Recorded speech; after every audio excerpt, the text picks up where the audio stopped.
Pasemos a la presentación, hija Bernabé.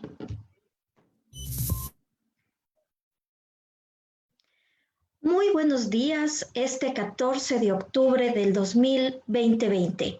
¿Cómo está la Universidad Estatal Amazónica el día de hoy? Ahora, el día de hoy vamos a tener la presentación de la doctora Paulina Mogrovejo, acompañada del doctor Daniel Mantilla, director de Talento Humano de nuestra universidad.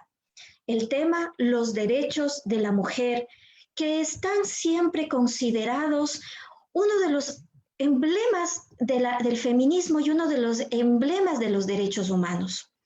Este derecho tiene como consecuencia o ha tenido como consecuencia muchas de las rebeliones que ha tenido este momento, este país, en donde la reivindicación de la mujer ha sido de lo más importante, tanto en el campo laboral, como en el campo social, como en el campo normal, en el campo que siempre estamos trabajando nosotras, las mujeres. Este Día de los Derechos Humanos en la Universidad Estatal Amazónica estarán enmarcados en el tema, los derechos de la mujer.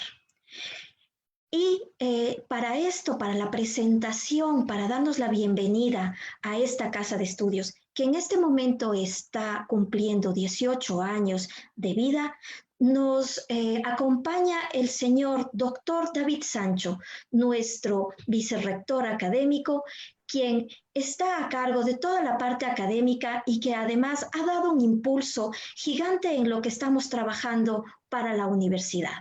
Señor doctor David Sancho, bienvenido y está la palestra a sus órdenes. Muchas gracias, estimado Mabel. Para mí siempre un honor poder compartir con tan distinguidos panelistas de este foro. Todos los seres humanos nacemos libres, en igualdad, en dignidad y en derechos. Hace más de 70 años, las naciones del mundo adoptaron el compromiso de fomentar los derechos y las libertades sin distinción de sexo, raza, idioma y religión. Las mujeres son la mitad de la población mundial y tienen los mismos derechos que los hombres. Según la Carta de las Naciones, tienen derecho al disfrute pleno y a las condiciones de igualdad de todos sus derechos humanos y a vivir libres de todas las formas de violencia. Esto permitirá el logro fundamental de los derechos humanos, la paz y la seguridad y el desarrollo sostenible. Sin embargo, en nuestra sociedad, y especialmente en la Amazonía ecuatoriana, todavía existen brechas y violaciones de derechos en todas sus formas. La academia no puede estar lejana a esta realidad. Es así que todos estos espacios permiten abordar de forma integral esta problemática y dar impulso en las generaciones de políticas y programas preventivos y de protección y sanción y restricción de los derechos de las víctimas de cualquier tipo de violencia. Con estas palabras, como vicerrector académico, doy la bienvenida a compartir este espacio tan importante para la academia y la sociedad y dejo inaugurado el segundo día del seminario Derechos Humanos en la Amazonía con el tema Derechos de la Mujer. Bienvenidos y bienvenidas. Muchas gracias, doctora Paulina Mogrovejo, por estar aquí con nosotros. Muchísimas gracias, doctor David Sancho, y le damos la bienvenida para este evento a nuestro director, Daniel Mantilla, quien nos podrá dar un poco de la vida de lo que ha sido la doctora Mogrovejo en nuestro quehacer. Sin antes mencionarles que el día de hoy tenemos el derecho a la mujer. Ayer estuvimos con el defensor del pueblo hablando sobre derechos humanos en general. El día de mañana tendremos los derechos a la niñez, luego tendremos el derecho del adulto mayor y la próxima semana estaremos enmarcados en otros derechos como el derecho a la educación, el derecho a personas con discapacidad, el derecho al ambiente, el derecho a la comunicación y a la información y el derecho de los pueblos y nacionalidades del Ecuador. Acá en la Amazonía, desde la Universidad Estatal Amazónica, que además no solo está en el corazón de la Amazonía como es el Puyo, sino con sus sedes la sede Sucumbíos y la sede Zamora, donde estamos trabajando todos los días el equipo académico, el equipo administrativo y los docentes, los estudiantes, quienes todos los días están trabajando para una Amazonía mejor, una región basada en derechos humanos. Daniel Mantilla, bienvenido y te damos el paso. Muy buenos días, muy amable Mabel. Muy buenos días a las autoridades, la doctora Ruth Arias Gutiérrez, rectora de la Universidad Estatal Amazónica, la doctora María Victoria Reyes, vicerrectora administrativa, el doctor David Sancho, vicerrector académico, a toda la comunidad académica y a todo el público en general que nos está siguiendo a través de esta red social. Me es un gusto en mi calidad de director de Administración de Talento Humano de la Universidad Estatal Amazónica hacer una introducción dentro del Seminario de Derechos Humanos a lo que corresponde a derechos de la mujer, en los cuales contamos con la participación de una abogada especializada en derechos humanos, quien es la doctora Paulina Mogrovejo. Me voy a permitir dar lectura a los datos sobre la profesional que el día de hoy nos acompaña. La doctora Paulina Mogrovejo es licenciada en Ciencias Políticas y Económicas, abogada de los Tribunales de Justicia del Estado, doctora en Jurisprudencia y candidata a magíster en Sociología Política. Además de eso, viene ejerciendo temas de derechos humanos desde octubre del 2017 hasta la actualidad. Podemos contar dentro de su experiencia que ha sido consejera del Consejo de Regulación y Desarrollo de la Información y Comunicación, comisionada regional y asesora en la Defensoría del Pueblo, asesora y procuradora síndica del Gobierno Municipal de La Concordia, asesora del Gobierno Provincial de Pichincha, asesora y secretaria relatora de la Asamblea Nacional, procuradora síndica del Gobierno Provincial de Santo Domingo de los Áchilas, secretaria general y docente de la Pontificia Universidad Católica del Ecuador, sede Santo Domingo. Dentro de sus participaciones más destacadas, también contamos su participación en la construcción de la Ley Orgánica del Consejo de Participación Ciudadana, su participación como coordinadora del debate borrador del proyecto de ley de derechos colectivos, su participación dentro de la formación de liderazgos y fortalecimientos en la Federación de Grupos del Ecuador, la asesoría en el proceso de fortalecimiento de organizaciones y formaciones ecuatorianas, la promoción de espacios de conocimiento en el área jurídica e inclusión, asesoría, acompañamiento y orientación en procesos de legalización de normas de inclusión, la formación de líderes y lideresas con énfasis en derechos humanos, asesoría en fortalecimiento dirigida a líderes y lideresas. Doy paso y la bienvenida a la doctora Paulina Mogrovejo, a quien cedo el micrófono. Buenos días, doctora. Buenos días, doctor David Mantilla. Muchísimas gracias a la Universidad Estatal Amazónica en la persona de su rectora y de su vicerrector, el doctor David Sancho, que nos acompaña esta mañana, por la invitación que nos realizan para conversar estos temas que le atañen a la mitad de la población, pero que despiertan el debate desde los mismísimos inicios del derecho internacional de los derechos humanos. Muchísimas gracias nuevamente por la invitación. El día de hoy yo me voy a referir un poco de manera general a algunos temas relacionados con los derechos de las mujeres, cuál ha sido su historia, cuál ha sido su desarrollo y cómo se encuentra la situación de la mujer también en la vida actual, refiriéndome concretamente a tres temas específicos por el tiempo fundamentalmente. El primero que tiene que ver con los derechos políticos, en los derechos laborales de las mujeres y haciendo un poco de reflexión con respecto a los derechos políticos y cómo está la situación en la coyuntura que vivimos en la actualidad. Desde esa perspectiva, decirles que creo que estoy con problemas para proyectar. Que cuando me plantearon esta exposición sobre derechos de la mujer y la Amazonía, gracias a Mabel Calvache también, que fue quien me extendió la invitación generosa para este evento, Y ella me decía, tenemos que hablar de derechos humanos, estamos en una jornada en la que es importante que el país reflexione y desde la academia también que empecemos a pensar de los derechos humanos, cómo estos afectan en nuestro día a día, en nuestra vida, y cómo afectan también desde las distintas especificidades, porque si bien es cierto, las ciudadanas y los ciudadanos de este país tenemos derechos humanos, no siempre esos derechos son garantizados y en el caso de las mujeres y otros grupos de protección prioritaria, muchísimo menos. Vemos, por ejemplo, el día de ayer en el Cantón Durán, una trabajadora autónoma fue víctima de humillación y vejación por parte de un agente estatal que fue una policía metropolitana, lo cual nos da cuenta de que hace falta ciertamente no solo esta reflexión,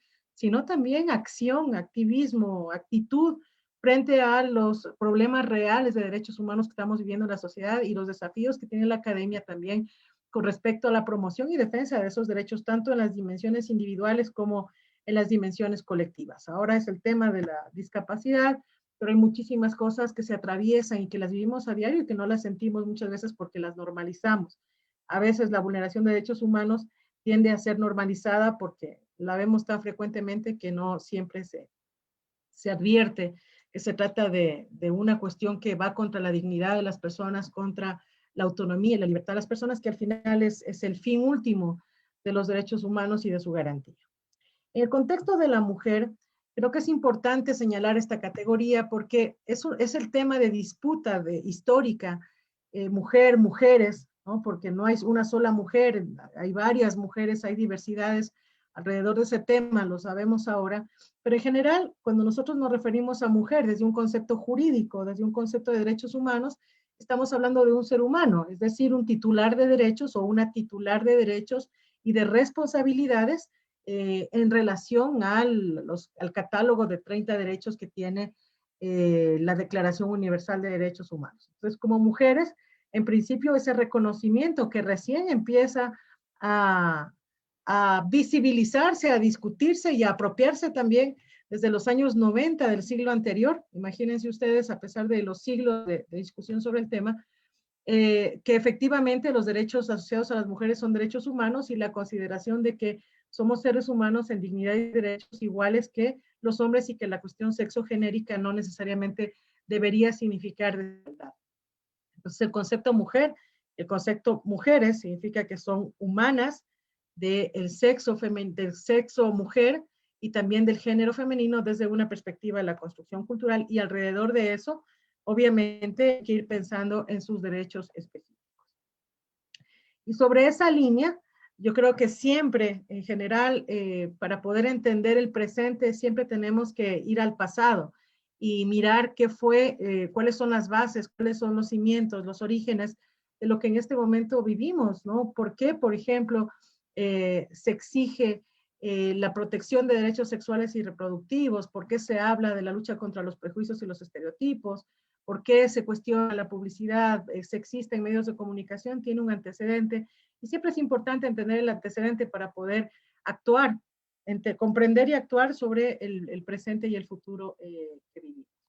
Entonces quiero poner este video, poder hacer de una manera rápida una aproximación de la historia de los derechos de las mujeres básicamente desde la Revolución Francesa, ¿no? Y decir antes de iniciar con este video que el tema del feminismo es uno de los elementos que ha sido cuestionado, que ha sido descalificado, que ha sido venido a menos, inclusive en algunas de las discusiones cotidianas y en algunas discusiones académicas también, es la base conceptual, la base ideológica, la base política y la base académica también, sobre la cual se sustentan o se sostienen los derechos de las mujeres. Entonces, por eso vamos a empezar revisando este tema. Simplemente sí, estoy bien. Poner el video, me avisan por favor si no se escucha o algo para poder tomar medidas. El sexo fuerte, y a la mujer el sexo débil, más frágil, menos capaz, incluso menos inteligente. Y además, esa diferencia se ha hecho pasar como algo natural, algo que se da por naturaleza. Pues bien, el hombre, basándose en esa superioridad natural, ha sido el protagonista de decisiones políticas, sociales y culturales, y ha dejado a la mujer la función de crianza de hijos y cuidado de la casa. Bueno, y de su satisfacción sexual. Y eso durante siglos y siglos y siglos. A lo largo de la historia, muchas mujeres se han sentido molestas con esta desigualdad llevando a cabo quejas y protestas. Pero no es hasta el siglo XVIII cuando hay una toma de conciencia colectiva de esta situación y se desarrolla un movimiento ideológico y social que luchará por romperla. El movimiento feminista. Empezamos. Estamos en el siglo XVIII, en el Renacimiento. Te sitúo. Si eres mujer, tu labor natural es cuidar de la casa, criar a los hijos y practicar sexo con tu marido. Eso sí, no puedes estudiar, votar ni tomar decisiones familiares, ni siquiera con quién te casas. Si trabajas, el dinero es para tu marido. Flipante, ¿no? Bueno, entonces surge la Ilustración, principalmente en Francia, un movimiento intelectual que defiende la igualdad social de las personas. Todos somos iguales independientemente de la clase social. Como recordarás, esto lleva a la Revolución Francesa, que trae consigo la Declaración de los Derechos del Hombre y del Ciudadano. Pero, ¡tachán!, en esa declaración hablan exclusivamente de los derechos del hombre sin incluir a la mujer. Las mujeres no entienden cómo habiendo un cambio político hacia la igualdad universal, ellas, la mitad de la población, son excluidas. Y entonces aparecen dos mujeres fundamentales dando lugar a la llamada primera ola del feminismo. Ya verás. Por un lado, Olympe de Gouges. Ella coge el texto y lo replica. Escribe la Declaración de los Derechos de la Mujer y de la Ciudadana y reivindica todos los derechos civiles para la mujer. Es uno de los primeros documentos que propugna la igualdad jurídica y legal de las mujeres. Por otro lado, Mary Wollstonecraft y su Vindicación de los Derechos de la Mujer. Considerado el texto que funda el feminismo. Fíjate lo que dice. La diferencia entre los géneros, hombre y mujer, no es algo natural, como se venía pensando, sino algo cultural, algo que se produce a través de la educación. Por tanto, aboga por una educación igualitaria. Muchas mujeres comienzan a cuestionar la necesidad de quedarse en casa por obligación. Por cierto, la hija de Wollstonecraft fue Mary Shelley, autora de Frankenstein. Curioso, ¿eh? Ante estas primeras reivindicaciones feministas que suponen todo un avance, se responde con una dura represión. Olympe de Gouges, por ejemplo, es guillotinada, muchas mujeres encarceladas, no se permite que se reúnan más de 5 mujeres en la calle. Y espera, que esto sigue. A principios de 1800, el Código francés, o Código Napoleón, que se extiende por toda Europa, exige a las mujeres actuar con obediencia a sus maridos, y les deja sin derechos civiles ni políticos. Increíble, ¿eh? Ya ves, las cosas, en lugar de mejorar, se ponen peor para la mujer. Eso sí, a pesar de esta derrota, las cosas nunca volverán a ser lo mismo. Espera que te sigo contando porque llega la segunda ola del feminismo, el sufragismo. Y esta ola ya no es un movimiento solo intelectual, pasa a ser un movimiento de acción social. Ya verás. El movimiento sufragista surge en los dos países anglosajones, y luego estos van influyendo en el resto de países. Vamos por partes. En Estados Unidos, las mujeres han luchado por la independencia de su país. Ahora, se agrupan por la defensa de los derechos de los esclavos. Bueno, pues 4 mujeres viajan a Londres, al Congreso Antiesclavista. Pero no te lo pierdas, no les dejan participar por el hecho de ser mujeres. Al final, les dejan hacerlo tras una cortina. Indignadas, toman conciencia de su desigualdad como mujeres y, de vuelta al país, 2 de ellas, Lucrecia Mott y Elizabeth Cady Stanton, comienzan su lucha, ahora ya, a favor de los derechos de las mujeres. En 1848, en Seneca Falls, frente a unas 300 personas, exponen la Declaración de Sentimientos. Reivindican recuperar todos los derechos civiles, como la igualdad de educación. Y, como sabes, el voto. Hacen especial hincapié en esto último porque piensan que una vez pudiendo votar, los demás derechos vendrán solos. Es el inicio del sufragismo norteamericano. Las mujeres comienzan a defender sus derechos en masa, con manifestaciones, panfletos, pero no te creas que fue algo sencillo, porque durante años y años son humilladas y pisoteadas. En Inglaterra lo mismo, pero aquí se cansan antes, y tras casi medio siglo de lucha moderada, pasan a la acción, y encima lo hacen fuertemente, a través de huelgas de hambre, encadenamientos, sabotajes a líderes políticos, incluso bombas e incendios. ¿Sabías que se les debe a ellas la invención de estos métodos de lucha? Vaya.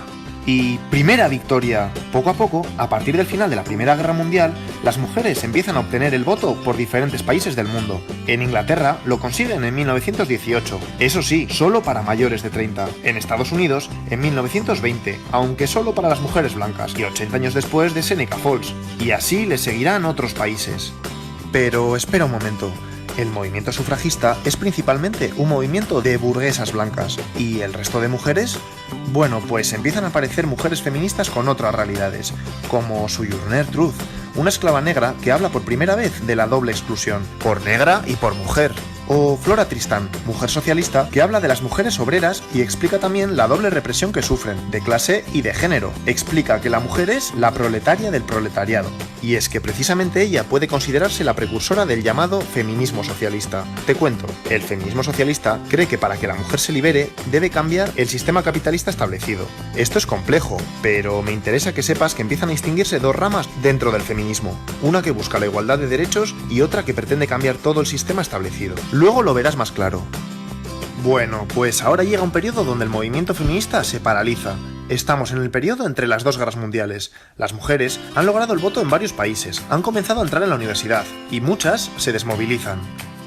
Justo entonces aparece alguien clave en el feminismo, Simone de Beauvoir, en Francia. En 1949 escribe El segundo sexo y vuelve a remover conciencias. Este es una pasada de libro, ya que es el estudio más completo sobre la condición de la mujer. Con su famosa frase, no se nace mujer, se llega a serlo, nos dice que no es cierto que a las mujeres se las defina por su sexo biológico, sino por una serie de roles asociados al mismo que tendrán que cumplir para ser consideradas precisamente mujeres. Y más cosas.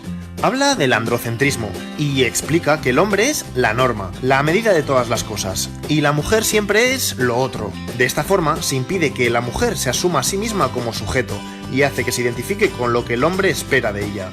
Piénsalo un momento, ¿a que lo ves claro? Ha comenzado la tercera ola del feminismo. Volvemos aquí. Los hombres han vuelto de la Segunda Guerra Mundial y la mujer está nuevamente en el hogar. Ahora tienen todas las comodidades para ser amas de casa felices. La publicidad lo deja claro, pero empieza a pasar algo. Miles de ellas se enferman, se deprimen, caen en el alcohol, viven ansiosas. ¿Qué está pasando? Pues entonces llega Betty Friedan, una socióloga que escribe Mística de la feminidad, donde pone nombre al problema que no tiene nombre. Explica que estas mujeres viven insatisfechas en ese estilo de vida aparentemente maravilloso, ya que sienten que están priorizando el cuidado de otros a sus propios deseos. El libro es un bestseller. Muchas mujeres entienden lo que les pasa y comienzan a construir un estilo de vida nuevo. Buena Betty. Pero ella no se queda ahí, también pasa a la acción y organiza junto con otras mujeres Now, el mayor movimiento de la mujer hasta entonces, y que ha ido creciendo hasta la actualidad. ¿Qué buscan? Mejorar el estilo de vida de las mujeres centrándose en temas del ámbito personal. Comienza el feminismo liberal. El feminismo liberal describe la situación de las mujeres como una desigualdad, no como una explotación u opresión. Así que, ¿qué hay que hacer? Pues luchar por cambios hasta lograr la igualdad entre los sexos. ¿La mujer no tiene espacio en la vida pública? Pues hagamos lo posible por incluirla en el mercado laboral y en los puestos de poder. Son los años 60. Seguimos. Se han conseguido los derechos fundamentales y las mujeres empiezan a ocupar puestos de poder. ¿Pero ya está? No, porque ¿qué pasa en el ámbito privado dentro de los hogares? Pues hay malos tratos, desigualdad de reparto de tareas, explotación económica. Es como si se reprodujera dentro de las casas la misma relación de poder del hombre hacia las mujeres que fuera de ella. Cada vez hay más conciencia de esto, y surge una nueva corriente feminista que quiere cambiar esta situación. El feminismo radical. Pero no te confundas, radical de raíz, porque el problema hay que resolverlo desde ahí. ¿Y cuál es la raíz del problema? El patriarcado, el sistema de dominación del hombre sobre la mujer, que se produce en todos los ámbitos: familiar, política, económica, social, científica. ¿Te suena el movimiento de liberación de la mujer? Pues pertenece a esta corriente. Varias mujeres se organizan y llevan a cabo grandes protestas públicas como las que hacen a los certámenes de belleza, que lo consideran una cosificación de la mujer. Pero van más allá, y este movimiento también crea espacios propios como centros de mujeres maltratadas, de defensa personal, ginecológicos, guarderías. El feminismo radical consigue que las mujeres del siglo XX vayan cambiando el día a día de sus vidas, hacia la liberación. Y como te he dicho, ya tenemos las dos grandes posturas feministas de las que te he hablado antes. Recapitulemos. Las feministas liberales buscan la igualdad de derechos de la mujer frente al hombre. Las feministas radicales van más allá y quieren romper el sistema patriarcal en que vivimos. Comienzan entre ambas posturas ciertas diferencias. Te pongo un ejemplo. ¿Qué pasa si tú, mujer, subes un selfie a redes sociales en una postura sensual? Pues para el feminismo liberal, genial. Estás desafiando al sistema, que espera que te comportes de forma recatada. Estás empoderándote. El feminismo radical piensa otra cosa. Respeta tu foto. Eres libre de hacer lo que quieras, pero no cree que estés desafiando nada, porque te mueves dentro de los esquemas patriarcales impuestos del sentido de belleza de la mujer y feminidad. Vamos, que el sistema de poder se sigue manteniendo. Llegan los años 90. Vale, siguen los avances, pero veamos, hasta ahora es como si el feminismo hablase siempre de un prototipo de mujer. Pero una cosa, ¿qué pasa por ejemplo con las mujeres transexuales? ¿Y las musulmanas, africanas o asiáticas? Pues bien, a partir de ahora se toma conciencia que no existe un solo modelo de mujer, sino múltiples, dependiendo de cuestiones sociales, étnicas, nacionales o religiosas. y surgen nuevos y múltiples feminismos, teniendo en cuenta las necesidades de cada una de ellas. Feminismo negro, feminismo poscolonial, transfeminismo radical, ecofeminismo, teoría queer. Ya no existe un feminismo único. A lo largo del siglo XXI se va adquiriendo una mayor conciencia en la sociedad general de la desigualdad de la mujer, y surgen movimientos sociales como el movimiento Me Too, donde millones de mujeres denuncian públicamente su experiencia de abuso por hombres, o las manifestaciones y huelgas multitudinarias del 8 de marzo de 2018, en el Día Mundial de la Mujer. Se ha logrado mucho, pero a día de hoy no se ha consolidado la igualdad entre hombres y mujeres. Sigue habiendo violencia de género, las mujeres siguen cobrando menos por el mismo cargo laboral, y los puestos relevantes en el mundo de la política, militar y económica siguen siendo mayoritariamente de hombres. Hemos llegado a la actualidad.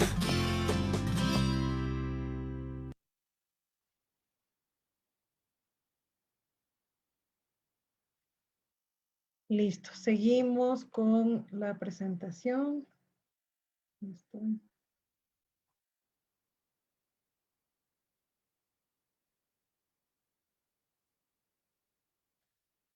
A ver, esperen un segundito que se me perdió el archivo.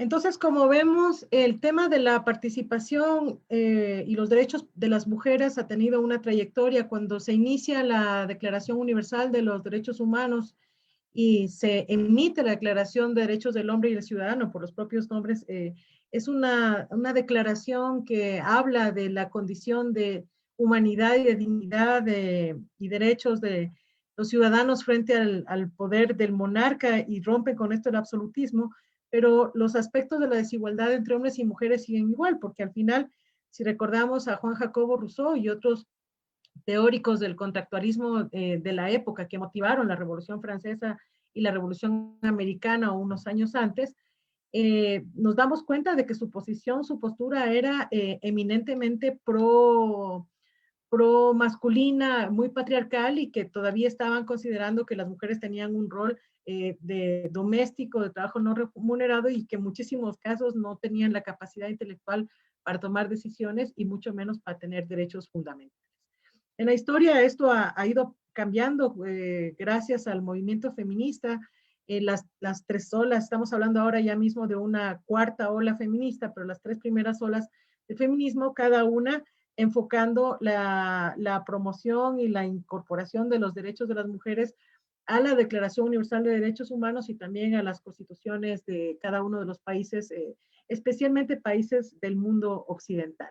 Entonces tenemos ahí una Olympe de Gouges que efectivamente murió guillotinada a manos de Robespierre por cuestionar el tema de la Declaración de Derechos de la Mujer y la Ciudadana. Mary Wollstonecraft, que también se pronunció con respecto a la necesidad de tener derechos y ser consideradas como seres humanos. Esto que ocurrió en 1789 se convirtió en la Declaración Universal de Derechos de la Mujer con la CEDAW, que fue la Convención para la Eliminación de todas las formas de discriminación contra la mujer en 1979. Imagínense ustedes, desde que Olympe de Gouges, guillotinada, dijo que la Declaración de Deberes y de Derechos y Deberes del Hombre y del Ciudadano estaba enfocada únicamente para hombres, y que nosotras, las mujeres, necesitábamos nuestra propia declaración de derechos de la mujer y la ciudadana, vamos hasta 1979, siglos después, para poder hablar ya de un instrumento jurídico en el que se hable de que efectivamente se prohíbe la desigualdad y la discriminación en relación a la garantía de los derechos humanos de las mujeres. 1979, estamos hablando de menos de un siglo en el que recién trabajamos en eso.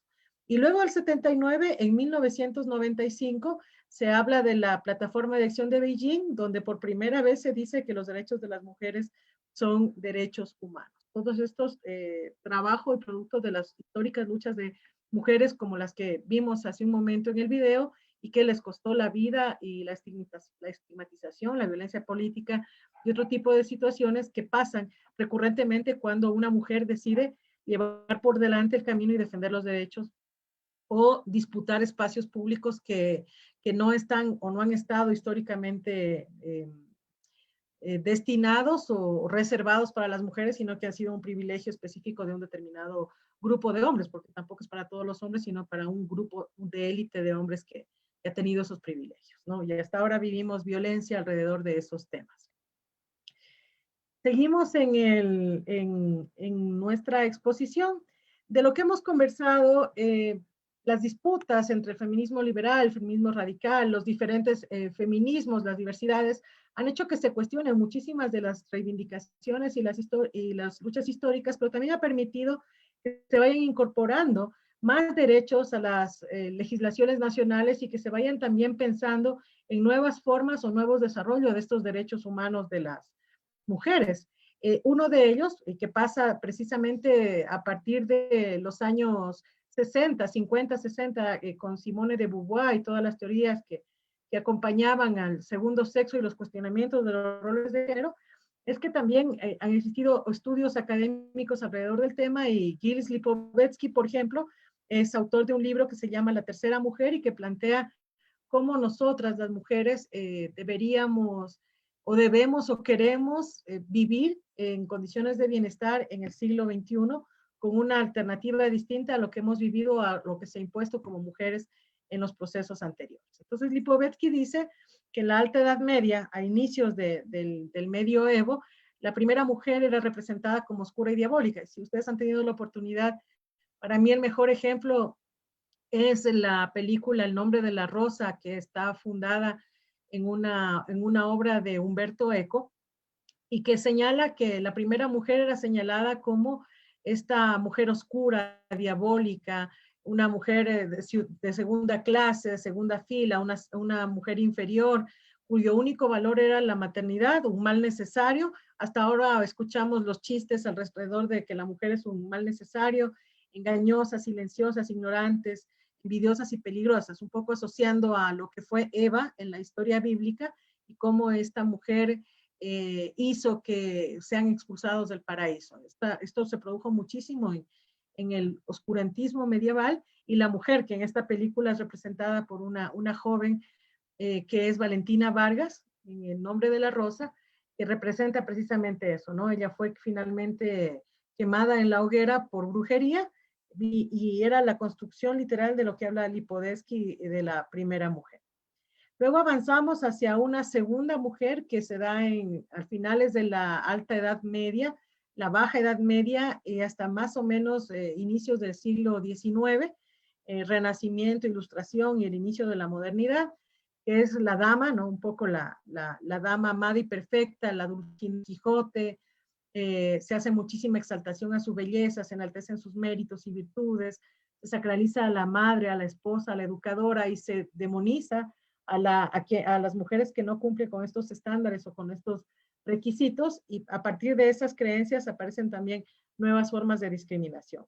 Una de las expresiones en el arte de esta segunda mujer es el nacimiento de Venus, que es esta pintura de Sandro Botticelli de 1482 a 1485, y que representa a la mujer en el nuevo humanismo renacentista, ¿no? Entonces miren cómo estas ideas de la ilustración, y volvemos a la historia, miran todavía a la mujer como un cuerpo bello, no desde una perspectiva racional, a pesar del desarrollo de la ciencia de esa época, sino como la madre, lo sublime, lo maravilloso, ¿no? La Venus, la belleza, que representa, es el icono del humanismo y de la época bella de esa época, ¿no? Pero a pesar de esa sacralización, se mantienen los roles de género en el Renacimiento. La primera mujer, por ejemplo, se diaboliza, se desprecia. La segunda es idealizada, es colocada en el trono, la Virgen es una virgen, la Virgen María, ¿no? Y en todos los casos, de todas formas, la mujer se halla subordinada al hombre, y no es más que lo que el hombre quiere que sea, ¿no? Quiere que sea la seductora, la diabólica. Entonces eso es la representación de la mujer, y si quiere que sea la Venus o la madre, pues sigue siendo la mujer lo que el hombre quiere que sea. Es la segunda mujer de Lipovetsky. Y luego viene la modernidad, comienza el movimiento sufragista que habíamos visto hace un momento.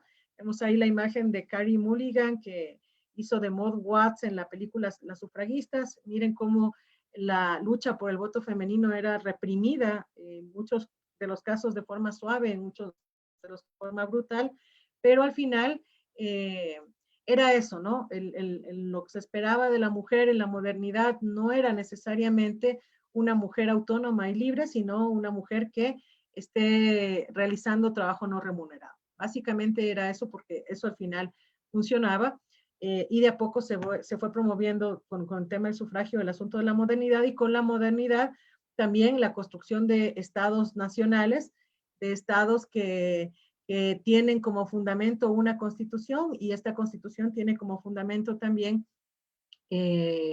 la proclamación y el reconocimiento de las ciudadanías, tanto de hombres como de mujeres, que comienza en estos procesos y que ya se expresa en derecho positivo, que en este caso son las constituciones, ¿no? Entonces, en el contexto de esta modernidad, aparece la primera ola que hablamos del sufragismo, la segunda ola que está representada por estas mujeres que se sentían insatisfechas y que, por ejemplo, Virginia Woolf en 1929 escribió una obra que se llamaba Una habitación propia, y ella decía que para que una mujer sea feliz debe tener un dinero y una habitación propia, ¿no? Que no debería depender ni económicamente ni estar subordinada o supeditada a la habitación del marido, sino un poco plantear desde ahí el concepto de autonomía. Y sobre esa perspectiva, pues se promueve lo que llamamos después el feminismo liberal, y en clave de derechos humanos, el derecho de las mujeres a la igualdad de oportunidades en materia política, en materia laboral, en materia de educación, de acceso a la universidad. Y luego tenemos en los 60 a Simone de Beauvoir, que fue la esposa de Jean-Paul Sartre, la compañera de Jean-Paul Sartre, y que toma toda la teoría del existencialismo que plantea Nietzsche, y Nietzsche además desde una perspectiva eminentemente machista, anti-mujer, negando completamente la condición de ciudadanía y de humanidad, o de contexto de ser humano de la mujer. Y Simone de Beauvoir, en su genialidad, lo que hace es tomar toda esa teoría existencialista que niega, o sea, un poco partiendo del nihilismo, que niega la idea de que la mujer biológicamente es inferior al hombre, y ella plantea que no es así, sino que todo es una construcción cultural, y que el género, es decir, los roles asociados a la maternidad, al cuidado, al trabajo doméstico, al tema de que tienen que pedir permiso al marido para ejercer el actos de comercio, temas relacionados con el derecho al voto, son precisamente aspectos que son construcciones culturales, son cuestiones creadas, son ideas preconcebidas en la sociedad, y que como han sido construidas también pueden ser eliminadas, y por lo tanto el concepto de mujer y de hombre, el concepto de masculino y femenino no son más que cuestiones creadas por la sociedad que pueden ser derribadas en cualquier momento. Esto en clave de derechos humanos significaría, por ejemplo, que los temas relacionados con el igual trabajo, igual remuneración o menor remuneración para las mujeres por su condición de mujeres, porque no tienen fuerza física, porque no tienen la misma capacidad intelectual, porque no destinan la igualdad de tiempo a la realización del trabajo, son aspectos simplemente culturales, y que por lo tanto tienen que ser abolidos también del derecho, y el derecho que viene siendo, igual que el sistema de roles de género, una construcción cultural, deber incorporando derechos de las mujeres en las constituciones. Entonces hablamos además de una época post Segunda Guerra Mundial, de emergencia de los derechos humanos, de la necesidad de administrar la paz, de evitar el fascismo de Hitler, que en ese momento afectó tanto, y también de promover un estado de bienestar. Esa es la época de oro, la segunda época de oro de Europa, por ejemplo, de la Unión Europea y todo esto. Entonces, es una onda de garantizar y de promover derechos, pero también de cuestionamientos muy duros alrededor de lo que es la mujer. En mayo los de mayo del 68, por ejemplo, se basan muchísimo en Sartre y las mujeres en Simone de Beauvoir, y empiezan a cuestionar a sus propios compañeros de la izquierda sobre sus derechos políticos. Es decir, la compañera no es solamente la compañera que tiene que cargarles los abrigos, o que tiene que hacer las actividades de apoyo en las organizaciones de activistas de derechos humanos, sino tiene que tener una propia voz, tiene que tener su propia libertad de expresión, y por lo tanto hablamos ya nuevamente de igualdad política con Simone de Beauvoir. Eso un poco ha construido, ha diseñado el marco. Luego vamos a los 80. Los 80 realmente son un periodo de reconstrucción, de bonanza económica, de crecimiento del feminismo liberal, ¿no? Tenemos, por ejemplo, a una Madonna que marca un antes y un después de generacionales en los 80, que se presenta ahora como una feminista liberal, y la ola del feminismo liberal, la igualdad de oportunidades comienza a avanzar tanto en la cultura como en el derecho, en el mundo y también en América Latina. Y de hecho estamos viviendo en este momento un feminismo liberal en cuanto al tema de igualdad de oportunidades, mucho menos un feminismo radical, porque todavía hay cuestionamientos con respecto a la posición de feministas que quieren abolir el patriarcado como un sistema económico, asociado también a cómo el patriarcado funciona con el capitalismo, que es otro tema que no lo vamos a profundizar ahora. Quiero contarles un poco cifras mundiales de cómo estamos en derechos, a pesar de todos estos avances que hemos visto, todas estas luchas de organizaciones de mujeres y de los feminismos en general. Todavía las mujeres ganan por cada dólar, por cada 80 centavos en el Ecuador, por cada dólar que gana un hombre, una mujer gana 80 centavos por el mismo trabajo. 1 de cada 3 mujeres han experimentado violencia física o sexual en el mundo, y en el Ecuador 6 de cada 10 mujeres han experimentado algún tipo de violencia. 13% de las mujeres son propietarias de la tierra. 750 millones en el mundo viven o fueron obligadas a casarse antes de los 18 años. 2 de cada 3 mujeres en el mundo han alcanzado la paridad de género en la educación primaria. El 24% de los parlamentos nacionales son mujeres a noviembre del 2018. En el Ecuador tenemos un parlamento con un 39% de participación política de mujeres, pero en los gobiernos locales estamos en el 8%, es decir, de 22 municipios, de 221 municipios, hay solo 22 alcaldesas en este momento, lo que da cuenta de que el asunto de la igualdad política todavía es un desafío bastante grande, ¿no? Entonces, ahora estamos viviendo en el tema del uso del tiempo. Las mujeres dedican 22 horas semanales más que los hombres al trabajo doméstico. En la tecnología, sí, la mitad de las mujeres no tienen acceso a tecnología, no usa internet y no tiene smartphones, ¿no? También están aisladas, excluidas del tema de la tecnología. Y todo esto que estamos viviendo en este momento, tanto lo público, lo liberal, la lucha contra el patriarcado, todas estas olas de feminismo se han juntado en este momento en lo que se llama una cuarta ola feminista, y que nace con los temas relacionados con el acoso sexual, el acoso laboral, el tema relacionado con la desigualdad en el trabajo, ¿no?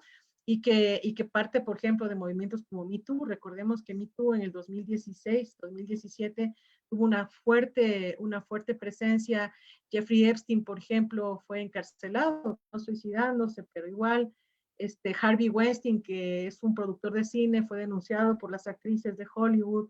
Este periodista o este actor de Argentina, también brasileño, que estaba en Argentina, que fue denunciado por las actrices argentinas por haber violado a una actriz de 16 años cuando ella tenía esa edad. Entonces, son propios de esta lucha contra el acoso y el hostigamiento contra las mujeres en el ámbito sexual y en el ámbito laboral. La lucha por la igualdad salarial, el tema de la incorporación de la diversidad étnica, la diversidad cultural, la diversidad sexual en las discusiones sobre los derechos de las mujeres, el derecho de participación política y económica, el Ni Una Menos, que es la lucha contra el femicidio. Ahora mismo vivimos 11 mujeres han muerto en medio de la pandemia, entre marzo y julio y agosto del 2020, a manos de sus parejas, víctimas de femicidio producto del aislamiento por el COVID-19. Entonces son estos temas que se van discutiendo y que se van incorporando también en la agenda de derechos de las mujeres en este momento. Y desde esa perspectiva, pues tenemos algunos feminismos, como ya lo habíamos visto en el video, el feminismo radical, que es la lucha y la abolición del patriarcado, el feminismo liberal, que es la igualdad de oportunidades, la perspectiva feminista negra, que el feminismo liberal, por ejemplo, no ha logrado incorporar las especificidades de lo afrodescendiente, de lo africano, de las necesidades de las mujeres negras en relación a sus problemas y su falta de de garantía de derechos y dignidad desde su perspectiva negra, los transfeminismos, el ecofeminismo, el feminismo decolonial, es una cosa interesante también que vale la pena analizarla, no lo vamos a hacer ahora porque finalmente no es esa la materia de la exposición, y el feminismo comunitario, que es otra de las formas. También existen otras tendencias feministas que vale la pena incorporarlas y que tienen que incorporarse en la discusión, porque no solamente podemos hablar de un feminismo occidental, sino también de otro tipo de feminismos musulmanes, feminismos asiáticos, entre otro tipo de feminismos que pasan desde una cuestión étnica, cultural y social, económica inclusive. De tal suerte que a la fecha tenemos, con todo esto que les he contado, hemos logrado tener derechos específicos de las mujeres como igualdad de oportunidades, reconocida constitucionalmente, el derecho al acceso a la tierra, el derecho a una vivienda adecuada, acceso al trabajo, igualdad salarial, acceso a escoger libremente el trabajo que queremos, el derecho a la no violencia y la no discriminación física, psicológica, sexual, simbólica, política, los derechos sexuales y reproductivos que pasan también por el derecho a decidir cuántos hijos se quieren tener, la protección a las defensoras de derechos humanos, el enfoque de género en las políticas públicas, el derecho a la participación política, que significa elegir y ser elegidas, el derecho a la educación, el derecho de las mujeres trabajadoras embarazadas y en periodo de lactancia, y no refuerzo, el derecho a que no se refuercen estereotipos y prejuicios culturales, ni en los espacios públicos,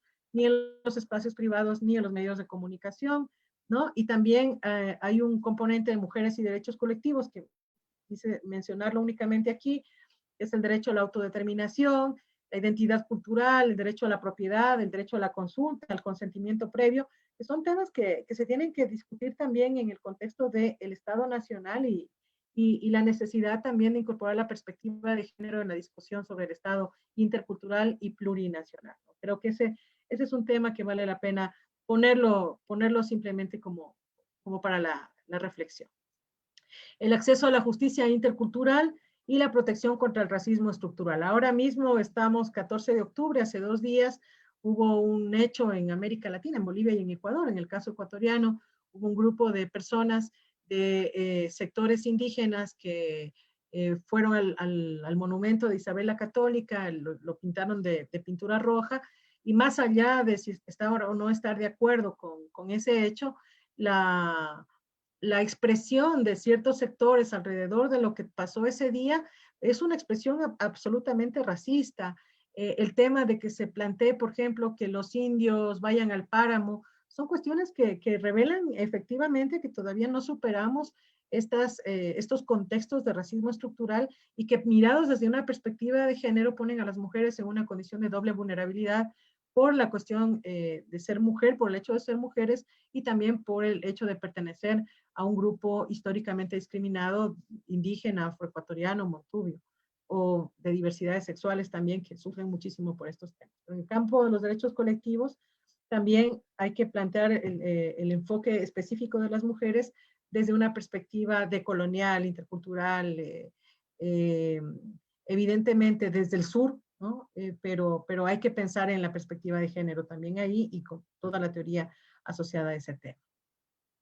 Y en materia concreta, creo que es importante hablar de derechos laborales de las mujeres. Las mujeres tenemos reconocidos constitucionalmente algunos derechos, la igualdad salarial, la protección contra el acoso sexual y laboral, la estabilidad reforzada en casos de maternidad y lactancia, igualdad y no discriminación por razones sexogenéricas, el derecho a tener servicios comunitarios en los trabajos, por ejemplo, guarderías o lugares donde puedan estar nuestros hijos mientras nosotros debemos trabajar.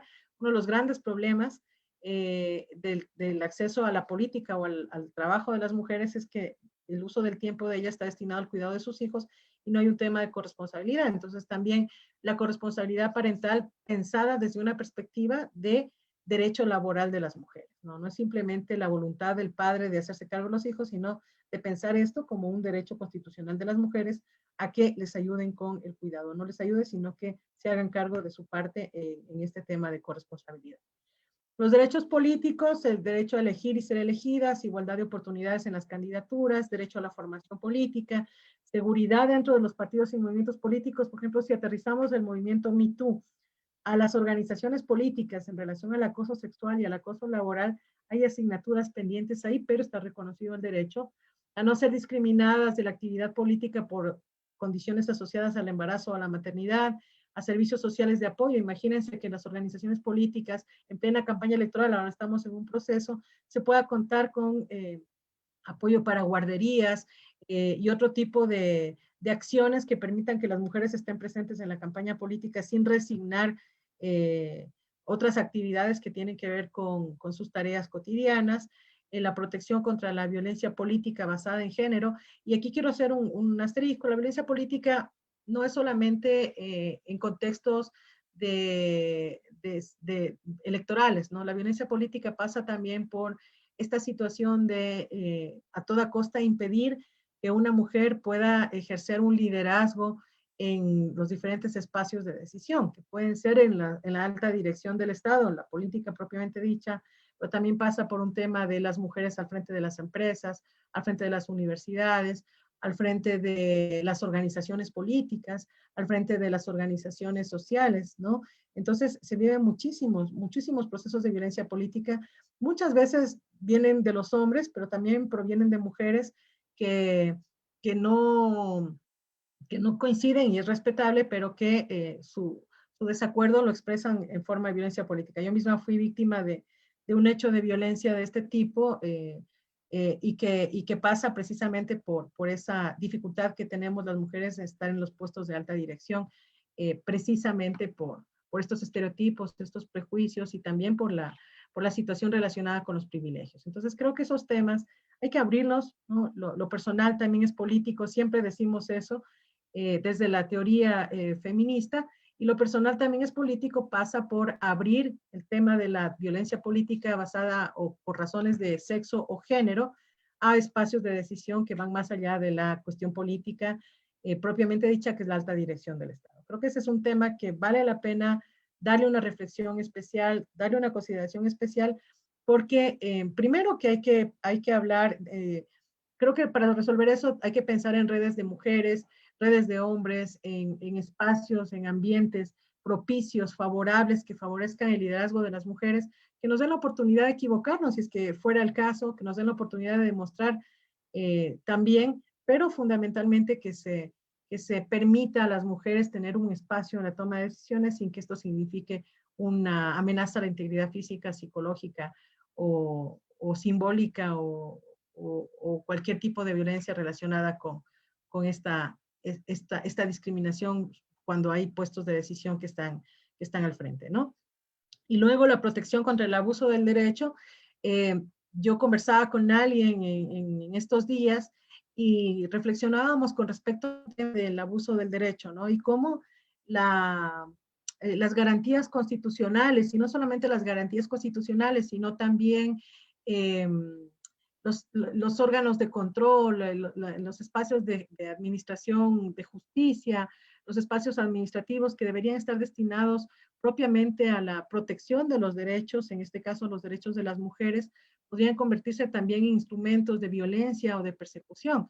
Y yo creo que el tema, una de las cosas que se ha discutido muchísimo en el Ecuador y que evidentemente, dependiendo del caso, hay algunos casos en que es verdad y en otros casos que es mentira, pero ciertamente sí se abusa del derecho como herramienta de persecución política, y si esto tiene el apoyo o el uso discrecional de operadores de justicia, creo que es una herramienta peligrosa para las mujeres y la garantía de sus derechos públicos, de derechos laborales o derechos políticos o derechos relacionados con la igualdad de oportunidades, con la igualdad de derechos, y que tienen que ser también revisados y analizados de una perspectiva. Yo creo que es importante que desde la academia, por ejemplo, se empiece a pensar, ahora que viene una nueva asamblea, en espacios que permitan aplicar la ley para la erradicación de la violencia contra las mujeres en estos casos de abuso del derecho, de tal suerte que desde una perspectiva de legislación, de fiscalización y de política pública se pueda promover también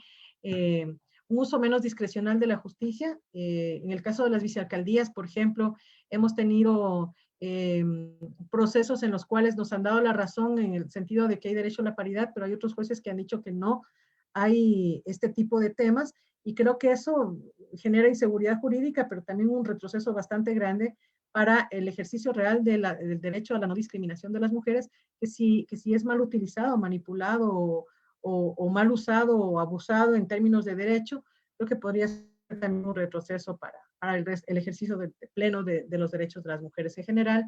Y creo que una recomendación a la academia es siempre también ir mirando eso desde la perspectiva de cómo plantear alternativas de solución para que estos vacíos se vayan corrigiendo y que el derecho reconocido no se vuelva en una herramienta en contra de las propias mujeres. Y finalmente el tema de los derechos económicos. Los derechos económicos pasan por el tema laboral, el tema de acceso a la alimentación, a un nivel de vida adecuado. Y yo he citado aquí una reflexión de Paulina González, que es de la Red de Educación Popular entre Mujeres de Colombia, y ella dice, por ejemplo, que los derechos económicos de las mujeres están siendo vulnerados en términos de lo que está pasando con la pobreza, con la globalización económica, con los tratados comerciales injustos, con acuerdos financieros de préstamo injustos, los programas, políticas públicas inadecuadas, focalizadas o restrictivas que afectan de manera desproporcionada, no cubren necesidades específicas ni derechos específicos de las mujeres en salud, educación, cuidado, vivienda, el acceso a la propiedad de la tierra, alimentación, agua, ¿no? Y que esto, la falta de la carencia de estos recursos imprimen el pleno derecho o el pleno disfrute de los derechos de las mujeres y el derecho fundamentalmente a la igualdad, que es otro de los temas que deben ser también reflexionados desde la academia, pero no solo desde la academia, sino desde el Estado y en el contexto o en la coyuntura que estamos viviendo en este momento, también desde la ciudadanía, desde las mujeres, desde los hombres y desde una perspectiva de votar hacia quienes puedan promover este tipo de políticas que reduzcan esta brecha de pobreza o de feminización de la pobreza que estamos viviendo en estos momentos y que se siente muy, muy fuerte también y que afecta a todos los demás derechos de las mujeres. La exigibilidad de derechos pasa por garantías constitucionales que están reconocidas en nuestro país, la justicia constitucional, sistemas cantonales de protección de derechos que vale decir se tienen que fortalecer porque no es justo que se destinen más recursos y no estoy cuestionando los temas de elección de reinas, pero no es justo que se destinen más recursos a la elección de reinas que al fortalecimiento de las juntas cantonales de protección de derechos, contratar más abogados, más psicólogos, más trabajadores sociales, ¿no? Invertir $100,000 en una elección de reina, que es para una noche, versus invertir en este tipo de políticas que podrían ciertamente generar mejores condiciones de derechos para las mujeres. Tenemos a la Defensoría del Pueblo, ayer yo le escuché a la exposición al Defensor del Pueblo, que ha tenido un papel además muy relevante en los últimos tiempos del doctor Freddy Carrión, el Sistema Interamericano de Derechos Humanos, la Comisión Interamericana y la Corte Interamericana, el Sistema Internacional, que son los 9 comités especiales de Naciones Unidas, y los mecanismos de participación ciudadana, asambleas ciudadanas, comités, cabildos populares y otros mecanismos de participación, presupuestos participativos, es decir, todos estos mecanismos que tienen que ser también tomados, recuperados por la ciudadanía, porque en este momento también hay un ejercicio corporativo de la participación ciudadana y que deben ser recuperados por las mujeres, porque la participación política no es solamente presentarse a elecciones, sino recuperar esos espacios de participación ciudadana por la parte de las mujeres e incorporar también la garantía de los derechos y la exigibilidad de derechos en las políticas públicas y los presupuestos que en este caso tienen que trabajarse y realizarse tanto los gobiernos locales como el gobierno nacional. El principio de corresponsabilidad, esto significa tener empatía, mirar, ponerse en los zapatos del otro, actuar articuladamente en la garantía de la restitución de derechos, ¿no? Plantear un rol activo de la ciudadanía, un rol individual, un rol colectivo y construir convivencia democrática, ¿no? Los derechos humanos pasan no solamente por promover autonomía y libertad individual, sino también convivencia democrática de tal suerte que podamos generar una cultura de paz, una cultura de derechos, una cultura de dignidad de manera social y no solamente de manera individual, porque eso se convertiría en un privilegio. Y cuando hablo de convivencia democrática, no me refiero a esta democracia secuestrada que menciona Saramago, sino a una democracia que tenga o que esté representada o expresada en el poder ciudadano, en el poder de nosotras como mujeres, ¿no? Un poder que nos permita realmente promover, garantizar y desarrollar de mejor manera los derechos de las mujeres y que nosotras mismas seamos las actoras de nuestro desarrollo, que pasa por un tema de exigir derechos, pero también generar condiciones de promover empatías, de establecer redes de apoyo y de impulsar a que las mujeres puedan avanzar también, mujeres líderes que puedan avanzar y que finalmente sean los temas relacionados con su gestión o con su habilidad política o con sus capacidades de dirección y liderazgo, y no necesariamente por prejuicios, estereotipos o temas relacionados al sexo y al género, que son cuestiones que, aunque parezcan muy superficiales, ciertamente están retrocediendo, nos están haciendo retroceder en los derechos y hacen que pasen cosas como repito, la que pasó ayer en Durán, que una mujer metropolitana que tiene igualdad de oportunidades, que tiene igualdad de derechos, se fue contra otra mujer que en este caso era una trabajadora autónoma que estaba en condiciones de desigualdad, que no tenía un tolete, que no tenía autoridad pública, en este caso, era una mujer además con problemas, con discapacidad visual, auditiva y con discapacidad en el habla, y que una mujer contra otra mujer vulnere sus derechos fundamentales, derechos que han sido históricamente reconocidos para que las mujeres nos sumemos y podamos actuar en unidad de acto y lograr de esta manera que no se retroceda, sino que se avance. Eso de mi parte en la exposición y agradecerles nuevamente por el espacio. Muy amable, doctora. Muchas gracias.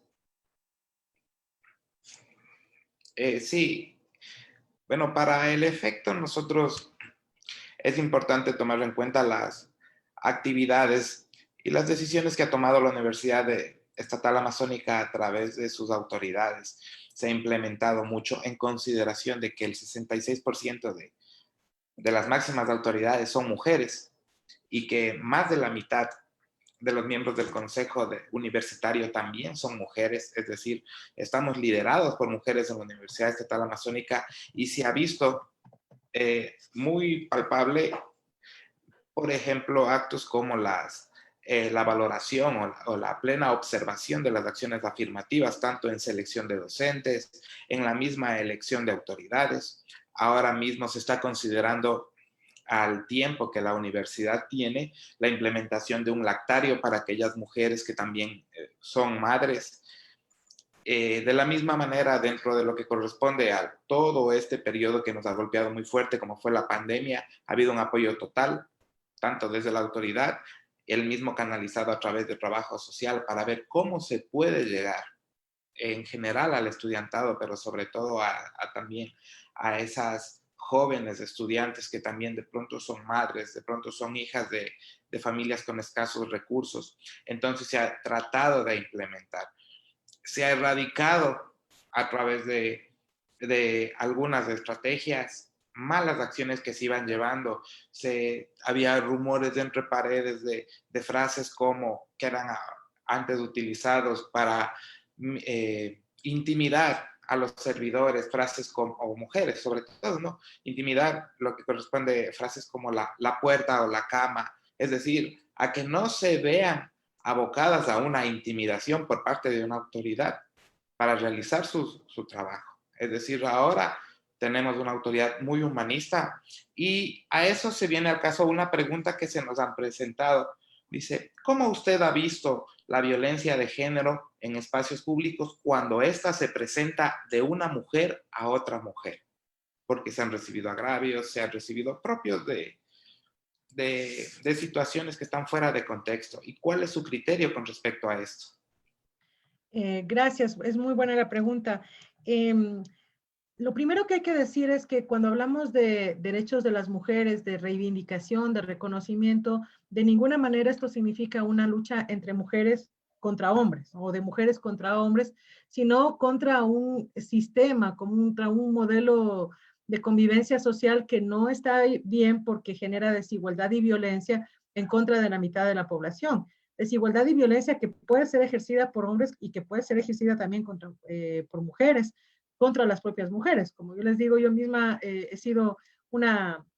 sufrido en muchísimos de los casos violencia de parte de una mujer. Entonces creo que desde esa perspectiva es importante ir ir teniendo claro ese tema, ir señalando también que si bien es cierto hay mujeres que violentan, la mayor cantidad de violencia se proviene de los hombres y los modelos de masculinidad que tenemos también aprobados socialmente, que son estas masculinidades machistas, estas masculinidades que tienden a minimizar el rol de la mujer y que se ve muchísimo en espacio público, en espacio privado y también en espacios como el universitario. Yo me imagino que la rectora en el transcurso de su vida, que ha llegado muy alto además y que vale la pena felicitarla y brindarle todo el apoyo que ella necesite, también ha sufrido de hombres o de mujeres procesos de discriminación, de exclusión, de estigmatización, que los hemos vivido, creo, la gran cantidad de mujeres. Pero un llamado a las mujeres a sumarnos, un llamado a las mujeres a reflexionar con respecto a la necesidad de romper con este sistema, con este modelo de creencias, con este modelo de convivencia, porque nos está haciendo daño a nosotras mismas, porque nos tiene en un proceso de estancamiento, lo que decía hace rato. En la participación política, este sistema de creencias hace que hayamos retrocedido del 42% al 39% en número de parlamentarias. Veamos ahora qué pasa con las reformas al Código de la Democracia. Pero pasa en muchísimos de los casos y por esa razón es que las mujeres tenemos también que interiorizarnos, hacer conciencia y también promover un modelo de convivencia de igualdad de oportunidades, igualdad de condiciones y menos prejuiciado para que de esta manera podamos también salir como mitad de la población, que además es una oportunidad de desarrollo, no lo ven así, pero podría ser una importante oportunidad. La igualdad de género siempre será una oportunidad para crecer social e individualmente. Estimada doctora, contamos con otra pregunta. Dice lo siguiente: es sumamente importante la lucha contra el crimen. Sin embargo, no se debe volver una lucha contra el hombre. Juntos, hombres y mujeres como seres humanos que somos, debemos luchar contra el crimen y las diferencias entre el hombre, al nombre de la equidad, perdón. Enfocarnos sobre nuestras diferencias culturalmente impuestas nutre la discriminación, en lugar de hablar de los derechos del hombre o de la mujer. ¿No sería más sano y eficiente hablar de los derechos del ser humano? Sí, o sea, en teoría se supone que los hombres y las mujeres somos seres humanos, que somos humanas también las mujeres y desde ese punto de vista tenemos los mismos derechos y las mismas oportunidades. En la práctica, la desigualdad asociada a creencias sobre lo que debe ser una mujer y lo que debe ser un hombre está generando que las mujeres no podamos disfrutar de esos derechos como los disfrutan los hombres. Y la discusión va por ahí, por esa necesidad de eliminar barreras, de eliminar obstáculos que impidan que nosotros podamos ejercer plenamente nuestros derechos humanos y que pasan por promover condiciones de igualdad, de no discriminación y de no violencia. Y sin la presencia de estos obstáculos, como digo, va a ser más fácil para nosotros poder ejercer nuestros derechos y hablaremos de una convivencia democrática, que es lo que mencionaba hace rato. Y hasta que eso pase, pues obviamente las mujeres vamos a tener que seguir reivindicando el derecho a la igualdad entre hombres y mujeres. Tenemos una última pregunta, Doc. Dice lo siguiente: ¿cómo podemos generar un mayor impacto dentro de la lucha por la igualdad sin tener que recurrir a la radicalización? Esto se considera por cuanto muchas veces la radicalización o eventos productos de la radicalización de una lucha en general, háblese por la igualdad de las mujeres, por la naturaleza, desdibuja un poco lo que se quiere lograr y pierde un poco el sentido de valor. No, hay varias formas de resistencia, ¿no? La Primera y Segunda Guerra Mundiales que lograron que por fin se incorporen los derechos humanos en el mundo, fueron eso, guerras, ¿no? Fue una lucha violenta entre los diferentes países que cambió el mundo, lo conocíamos y que lo cambió para bien, ¿no? Porque tenemos esta Declaración Universal de Derechos Humanos y después de esa guerra, pues una paz que estamos disfrutando hasta el día de hoy. Mahatma Gandhi, por ejemplo, adoptó otras formas de resistencia, que era la resistencia pacífica, que no era necesariamente una resistencia no violenta, sino más bien era una resistencia diferente, una resistencia que tenía otras estrategias más simbólicas de lucha que, por ejemplo, salir a las calles a protestar y a manifestarse. Entonces la historia nos da cuenta de que las protestas han sido de distintas formas y unas han sido más efectivas que otras, pero cuando nosotros, qué más violencia, ¿no? Que tener hasta este momento más de 700 mujeres asesinadas por el hecho de ser mujeres del 2014, que solamente ahora tengamos casi 50 denuncias por violencia y 11 mujeres muertas en aislamiento social, mujeres que han sufrido violencia, niñas que han quedado embarazadas por haber sido abusadas sexualmente, en muchísimos de los casos por familiares, ¿no? Conocí un caso en Pedro Vicente Maldonado, se divulgó públicamente que una niña contrajo una enfermedad producto de una violación de su tío y su tío y sus dos tíos le daban $1 para que se compre galletas después de haber sido abusada. Pues, ¿qué violencia más grande que esa? Y que tiene que ser cuestionada, tiene que ser criticada. Yo más que la violencia cuestionaría la indiferencia de las autoridades con respecto a los temas. No tenemos soluciones ni sentencias favorables como se esperaría y las sentencias que se tienen no se pueden ejecutar porque los responsables se desaparecen y se queda finalmente en indefensión.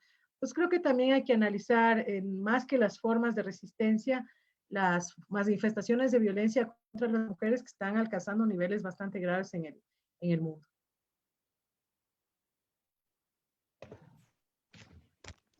Muchísimas gracias, Pauli, por todas estas esta charla que ha sido bastante iluminadora porque tenemos esta confusión a veces de los feminismos, ¿no? Entender realmente lo que significa la lucha de la mujer dentro del feminismo y no de un feminismo que a veces se nos ocurre, por así decirlo, como se lo piensa y que no está basado en un contexto, ¿no? Cómo hemos avanzado en el feminismo, cómo ha avanzado en nuestros derechos y cómo hemos avanzado también hasta ahora en esta lucha por nuestros derechos de la mujer. Pauli, muchísimas gracias por atender a esta charla, por atendernos a la Universidad Estatal Amazónica. Te dejamos un gran abrazo además y para poder seguir trabajando contigo en estos temas del derecho a la mujer y en otros temas que tú como especialista en derechos humanos siempre estás tratando de dilucidar y tratando de luchar por estos temas, tanto de las mujeres como de otras minorías, otras poblaciones minoritarias. Acá, la Universidad Estatal Amazónica no solo cuida o trata de cuidar a las mujeres en su derecho a la educación, sino también a las poblaciones minoritarias, también de las nacionalidades, también de las personas con discapacidades y a todos los que ahora somos, porque de una o de otra manera la Universidad Estatal Amazónica llegó a la palestra de nuestro país a tener esta potencialidad de decir nosotros como universidad, nosotros garantizamos el derecho a la educación superior en la región amazónica. Y creo que esto es algo súper importante como base de nuestra universidad. Muchísimas gracias a la universidad también por el espacio, la oportunidad y estoy a su orden también en lo que puedan necesitar. Muchísimas gracias, Pauli, y a toda nuestra comunidad universitaria. Les damos un muy buen día ya, una muy buena tarde para seguir trabajando con todo lo que tenemos en este día, seguir trabajando en la docencia, seguir trabajando en la parte administrativa, los estudiantes, poniendo un granito de arena en todo lo que es su trabajo diario. Tenemos el día de mañana a Sibel Martínez, quien nos hablará sobre los derechos de la niñez, enmarcados también en lo que es la Amazonía y en el Ecuador. Ella es directora de rescate escolar y ha enfrentado muchos casos de cómo es que la misma función educativa tiende a violentar simbólicamente a los niños para un desarrollo, para un no desarrollo, lamentablemente. Y esto también nos consta aquí en la Amazonía, nos consta en esto, porque tenemos que seguir desarrollando los derechos humanos, pero adicionalmente desarrollando y ejecutando los derechos humanos en lo que es para bien, para seguir trabajando por la Universidad Estatal Amazónica. Les dejamos, amigos, les dejamos comunidad universitaria, les esperamos el día de mañana a las 10 de la mañana, pero no sin antes decirles que hoy a las 4 de la tarde también tenemos un evento que es desde nuestra sede Sucumbíos, y mañana a las 8 de la mañana tenemos otro evento desde nuestra sede Zamora. Así que estamos de aniversario, estamos cumpliendo 18 años de la Universidad Estatal Amazónica con esto: jornadas sobre turismo, jornadas de biodiversidad, jornadas académicas, jornadas de derechos humanos en la Amazonía. Muchísimas gracias y nos vemos el día de mañana.